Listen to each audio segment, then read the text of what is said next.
Skip, would the Cowboys have won that game if CeeDee wasn't lost so early? Yes, they would have. Really? Here we go. CeeDee All right. Lamb is the leader of that team. He's the tone setter for that team on and off the field.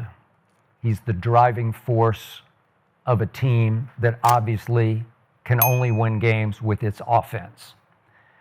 So if you take the difference maker out, the fire starter out of the offense, the air goes out of the offense and the defense, what air there is in the defense. I don't know if it has any air. I'm not sure they have a defense.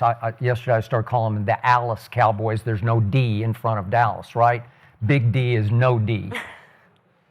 But the point is that after I slept on this, it just ate me up this morning when I woke up and I thought, I always scream at Schottenheimer, just get him the ball early. The first or second play, just flip it to him, a little wide receiver screen, a little slant, just put the ball in his hands because he can run after catch.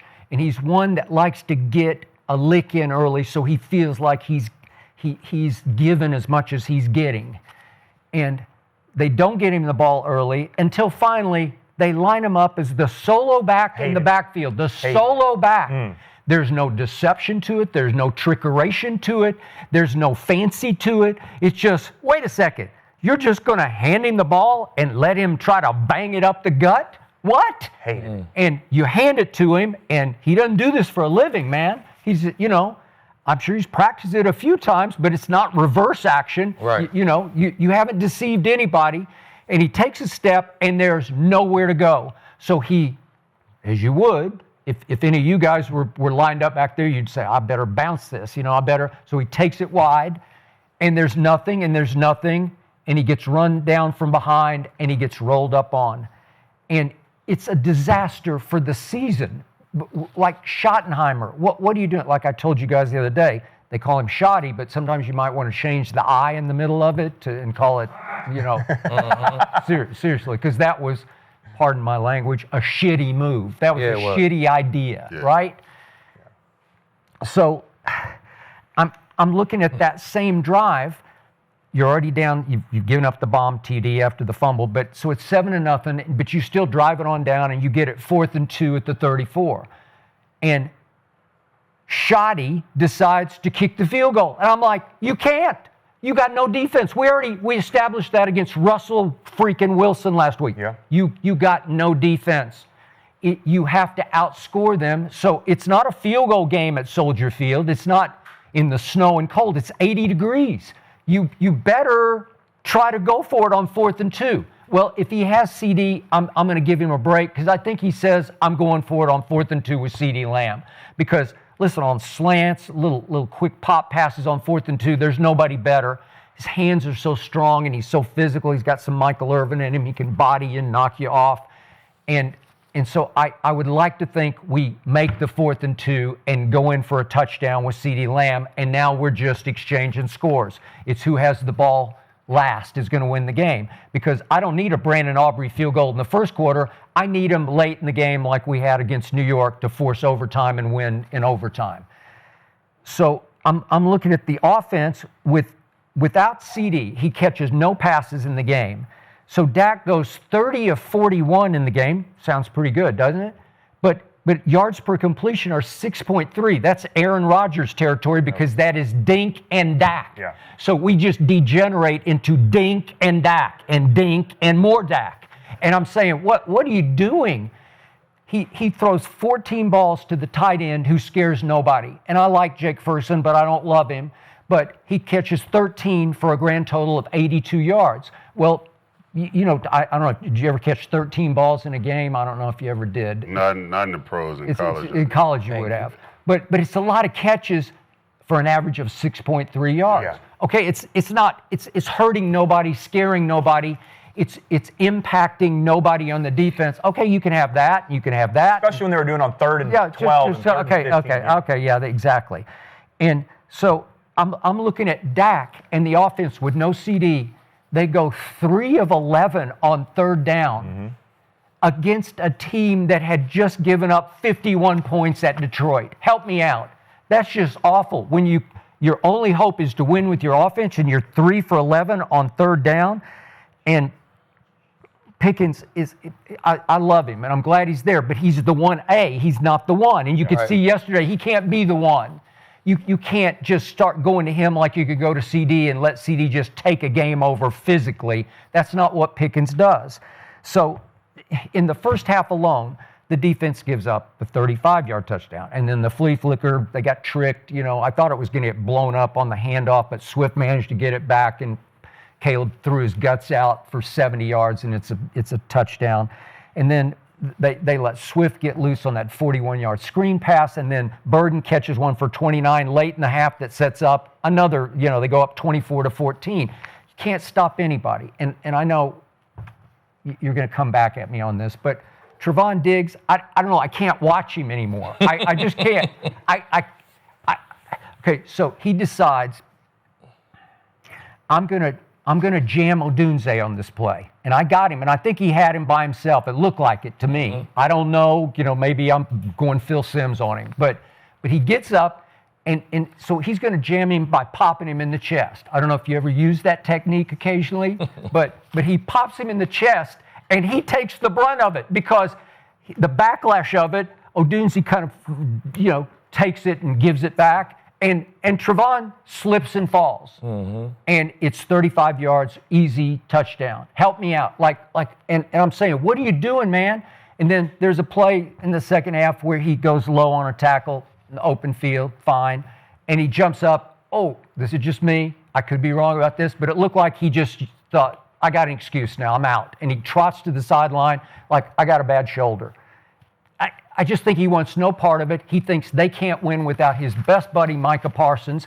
And he's lost heart. And the whole defense, after CeeDee went out, the air goes out of everything, and on the defense too, where I can't watch them anymore because they're better than they played yesterday. They are. The pass rush, they had one hit on the quarterback all day. What? Pass rush, terrible. Okay, it's just terrible, but they're individually not terrible. I don't know. And then Eberflus. Chicago fired him. Maybe we should follow suit. We should fire him now. He'll be gone next year for sure. Well, come on, man. Well, come on. I don't know. To answer Kenzie's question, though, would they have won with CeeDee? No, because CeeDee was there when the Cowboys came out and got that first stop. Okay, the defense went 3 and out the first time they had the ball. Yeah, they came out, got a good stop. Okay, that worked. Then Javonte came out, got a big run. Okay, and then what happened? Then what happened? He got the ball took from him. Okay, wait a second. He got his purse snatched. Exactly. That's what I'm saying. It's like a purse snatching in broad daylight. Right. You're a big physical back who's just running your ass off. That's what I mean. You let a little DB come and snatch the ball from you? And that's my point, Skip. CeeDee was there for that. So once the game starts to turn like that, you got a big run, boop, they strip you, they come out, do the flea flicker, bomb you, touchdown. Like, the momentum just swing, and it's a game of momentum. It's hard to get that back on the road, let alone 2 plays later. Now CeeDee go down. Like, so once that happened to your team, man, it's over with, man. It was just, so if CeeDee was there, maybe they would have lost 31-24, 31-17. Maybe CeeDee would have put 2 touchdowns up. But when your defense play that bad on the road, big play after big play, damn, you let them convert 60% on third downs, you stop them one time in the red zone. Once the defense play like that, man, you have no chance on the road. The defense got to show up for you to win on the road, and once you let that momentum swing like that, you have no chance. By the way, I don't care what the offense do. Now you can't go back to Tampa or Dallas. You realize that?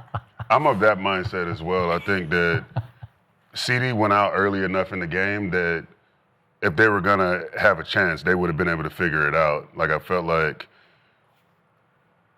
with him in there, yeah, it probably would have opened up the offensive playbook more, but they have other issues they got to work out, and regardless if CeeDee is in there or not, the defense is just, they got a lot they have to figure out, and I don't think that it would have mattered if he was in there to finish the game or not. Yeah, I agree. I think it would have been a little closer. Right. You can't deny that he's not going to make a difference in that game. Yeah. He's in there, obviously, Right. and you talk about how the Dallas offense looked once he came out, but still, you've got to give credit to the Bears. I know we're talking about how bad the Dallas defense is right now, But that Bears offense came to play. The defense played great too. They got some turnovers, but that game was won because of Ben Johnson and that Bears offense. Fuck no. No? Bro, it was guys running free. Diggs do a quick jam, fall on the ground. You do a flea flicker. That's like the first trick play ever in football. Like, bro. But to run that what the free safety running downhill, Devontae Wilson. Why is you coming downhill to make a tackle on that? Like, bro, you are deep middle. You're supposed to be going lateral, then downhill. He take 2 steps back and fly downhill. You want me to tell you why he did? Terrible. Why is more wide open in the end zone? Everybody looking at each other. Like, bro, that's not a great offensive play. That's a terrible defensive play, bro. We got guys wide ass open running free all day. Like, all day. That's terrible. That's because Ben Johnson was down up. How many times do you expect a flea flicker on P and 10, on possession and 10, the first play of the drive? You're not sitting there, especially on a toss. They didn't hand it off, do the run uphill. Like, they turned around, they pitched it, which I immediately think, all right, it's a pitch. But they're in cover 3. There's a level to this of, as an offensive coordinator, to where he said, all right, when I pitch this ball, they're going to think they're going to, okay. But yes, that's the thing. Not the deep third and the deep middle safety. Every time I'm in cover 3, I think it's a flea But that's why the receivers have to sell. I'm waiting. Especially if he don't come block me, I'm really waiting. But they sold it a little bit, and then he slipped through with Luther But you sold Burden. it by doing like a little fake walk. Hey, I am not doing that. But that, like, bro, that don't happen to good Okay, DBs, so you're telling me right now, if you, on a normal flea flicker, when they hand it off, sure, you don't see the ball. You're just reading your keys, the guards, all of that. But if you see the ball pitched, I'm telling you that there's an element to that, and you play defense. I'm not saying I know better than you. For linebackers, it is. Okay. Not for the cover 3 corner and the deep middle safety. You don't see that and think trigger? No, we think flea flicker. Okay. Reverse pass, toss pass. We think I'm deep third, bro. If I tackle you, it's going to be at 10 yards. And I'm okay with that. My job is not to go get a tackle for loss on this play. You know what I'm saying? Yeah. I thought it was genius the timing of calling that play. And that's what I'm saying. When I said the timing, I meant like the timing in the game. Yeah. First down and 10. Yes. Like that's starting a series after you just scored. That's what makes like a good coordinator to a great coordinator. Yes. It's like the timing and like being able to be offbeat and making sure that like you always got the defense on their heels, not knowing what to expect. And like the other one too. I know it might seem like a simple play. The same way. But yeah, LaFleur's the same way. But you're going shot, pushing the ball down the field. 3rd and 9. All right, they're hurting us down the field. We're going to back off. We're going to play coverage. We dump off a little screen with DeAndre Swift, and no one's there. No, go ahead, Keith.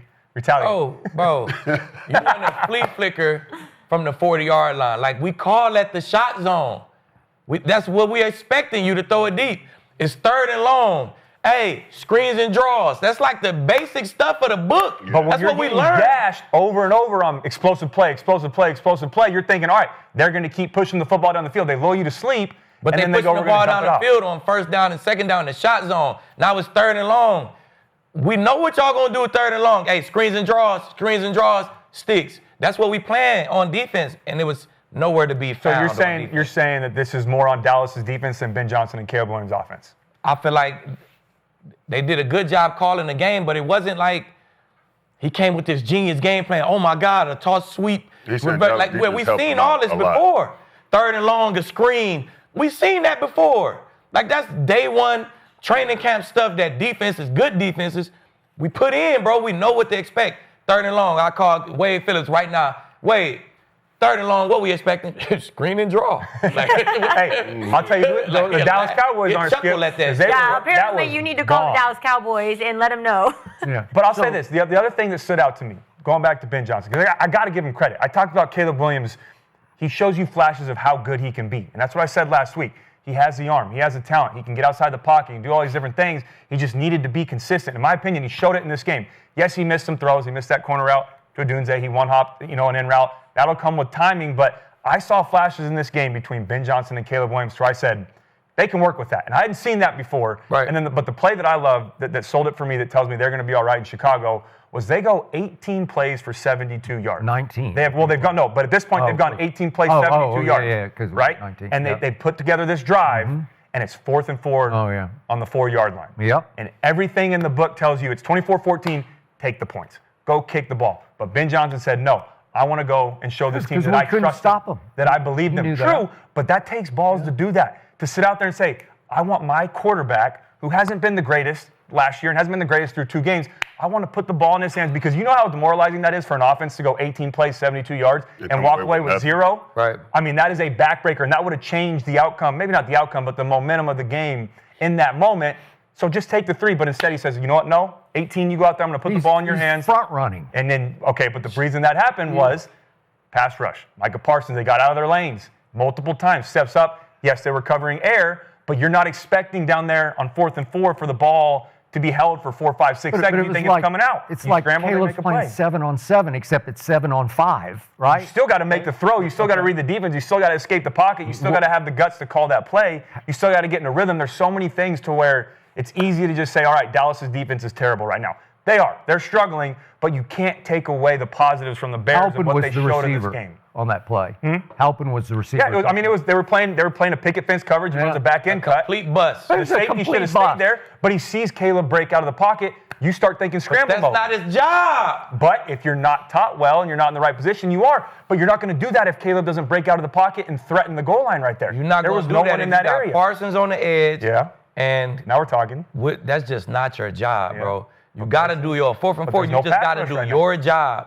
That he had nothing to do with Caleb Williams scrambling out. You just watch him go score. Shit, I got him covered. You watch him go score. You can't do everybody's job. So I don't know. I think Caleb played good. That was the best I seen Caleb. Yeah. But By the way, it was against the worst damn defense in the league. all right. The So worst. 1 year ago, right now, weeks 2 and 3, with Micah Parsons completely healthy in the lineup, Dallas at home gave up 35 in the first half to New Orleans. It was 35-16 at halftime with Micah on the field and 190 yards total rushing in that game. And then came Baltimore in week 3 at Dallas, and it was 28-6 going to the fourth quarter, and Micah's defense gave up 274 yards rushing that day. So just for the record, we had a healthy Micah last year, so it's hard for me to say, oh, it'd be all different with Micah right now. And really? CD, though. What's that? And CD. I don't And think it'd be CD all for different, that Skip, matter, but they need a pass rush presence right now. It's non-existent. They need All right. someone that can get after the Okay, quarterback. so yesterday, help me out on this. Okay. So Sam Williams, to me, might be our best pass rusher. He's got a little bit of Mike in him. He's coming off a complete reconstruction of his knee, but when he was right as a second-round pick, he can rush the passer. So yesterday, Eberflus says, no, I need you to be my spy. So he's spying Caleb the whole day, which means to him, because he's a defensive end, he's a pass rusher, he's not a safety or a monster kind of back, or he doesn't have that kind of skill set. He just stands there. I watch him every play. He just standing there watching Caleb, kind of trying to mirror him. And so that means you're playing with one hand tied behind your back because you got 10 people on defense who are trying to play their assignments. But one guy on defense is doing nothing. He's not rushing the passer, and he's not covering anybody. And I'm saying, just blitz. They don't blitz send at them. all. I Just agree. send everybody. What's the difference? If you're going to get smoked, if you're just going to get roasted and toasted, just send some people. I agree. Because it screws you up. Every game I watch, if you blitz and you send at least 2 extras, they're going to have to account for them, and the quarterback's probably going to get hit on the play. Now, he might make a throw. He might get rid of the ball. He might burn you. He might even hurt you just with a little valve pass. That internal clock speeds up to your It point. just does I because you gotta can get just it out. see it. Yeah. We don't ever try that. And I'm like, this is slow death for me. I have to sit and watch you just lay back and play not to lose. Well, you're not going to win. You're going to lose badly. That's what's going to happen. So I'm like, spy what? Let Caleb beat me with his legs. I don't care. Like just don't give up 70-yard bombs. And then on the flea flicker, I got to say one last thing about this. They actually kind of botched it because Swift takes the ball way too deep. Like on the flea flicker, you want to get handed the ball and you want to take a couple of steps and immediately pivot and toss it thought back. that when I saw it. He went way too deep. He messed up. It looked like it was like Messed up on the pitch back. That toss was it was like- bad. That toss was Yeah. bad. Hey, so the play. But he goes so deep, he's in the wash, man. And I'm going, just tackle. Somebody just put a hand on him. Like they think, well, I don't know, he's running with the football. And they get everybody's fooled, but the D-line is fooled too because somebody just needs to, you can knock the ball out of his hands because he doesn't know what he's doing. He's got free ball up here. He's trying to figure out, wait, how did I do this? Oh, it's kind of, it's chaotic in here. There's a lot of traffic in here. I got to stop, and then I think I'm going to. You always hold your breath as a quarterback while you're waiting for that ball to come back. Yeah. It's Come scary, on, man. but- Okay, let me ask you and they this. still pulled it off. Aqib, so then from your mindset as a defensive player, do you think that was more on the personnel that Dallas has right now with the injuries, or do you think that's more on Eberflus and the scheme that they had going into that game? Well, no, that's so elementary, bro. Yeah. That's on the guys who on the field. I mean, Okay. Eberflus called a 3 deep. Elam, play 3 deep, bro. Your guy's jogging. Like, that's a telltale sign. He's just jogging, not doing nothing. Just keep your eyes on one. Check one before I go play the run. Let me just check one before I go play the one. He's just jogging. He take off. Yeah. You going to crack replace. Like, bro, he's not even cracking nobody. If I go crack replace, if I'm in cover 3 and my receiver go to crack somebody, I got to see you crack. I got to see the contact, then I go replace. If I don't see no contact, I'm not going to never go replace. And if that run get 15 yards, then I'm going to tell Eberflus, like, hey, shit, it could have been a flea flicker. touchdown. Yeah. You know what I'm saying? So it's not my job. Don't tell me to do the D ends and the linebacker's job. So I'm it's talking definitely on the free safety and the corner. Yeah. But and Wilson. Not that play specific. I'm talking like big picture. Do you think Yeah. Dallas right now is in trouble with Eberflus, or do you think the personnel right now is the biggest issue overall?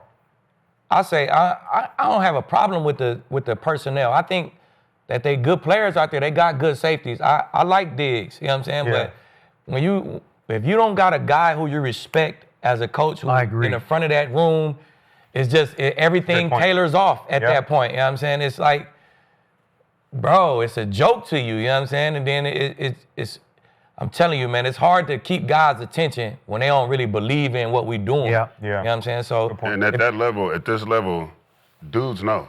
they know, bro. Yeah, they know. They probably looking at Eberflus in the middle of that class, in the Bruh. middle, in front of that room. They probably like this. They probably doing like this. Oh yeah, I got you, coach. They probably in there like this. So That's a worse. That's like I'm a telling you, bad bro. thing to be a part of. Like I've Yeah. been a part of like locker rooms like that. Yep. Where the dudes know, and it kind of permeates throughout the locker room, and, Yep. and Yeah, I've been there too. and everything just starts to tailor down like this. So I'm serious when I say this to you. So you're coaching your kids' little league football team, obviously. I would pay you to go coach the Cowboy secondary right now. I would pay your salary. I think a lot of people go crazy. Seriously, and I'm not joking about this. If you walked in the door today, it would just change. I promise it would. It would change dramatically. I because promise it would, you Skip. get it, you know it, and they would listen to you because you speak the truth about this, and you speak it in a way everybody can understand it, but on a deep level too. Where Right. And I'm gonna hold guys accountable. you would. Yeah. I don't bar none of that shit. Like, No. hey, I don't care who you is sitting in that chair.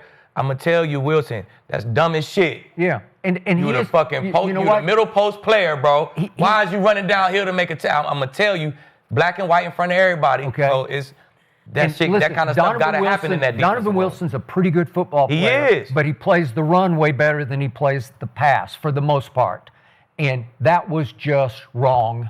And he probably knows it. But Malik Hooker, he's a former first round pick. He's a pretty good player. Good football player. Okay? Yeah. So in the pieces in the pass rush, I mentioned Sam Williams, he's the spy, but this James Houston, he can rush the passer, and they don't play him very much. And Dante Fowler led the Commanders in sacks with 10.5. I watched him all day yesterday. He couldn't get off a single block. He's being single blocked all. He just getting just suffocated by the left tackle. And I'm saying, what's wrong with you, man? Because I've seen him rush the passer Right. before. And that Ezra Ruwaku, they tried to play him, number 41. Yeah. He can't get off his block. Can't get off of It it. can't. And I'm saying they're better than this. But you need to blitz some people to free it up and get some motion in it. Get That's why I some say, energy. Skip, they're a year away, Skip. Yeah. If you don't see, They're going to clean it up on defense. Yeah. They're going to use them draft picks, use that money to get a couple difference makers on that defense. The offense is cool.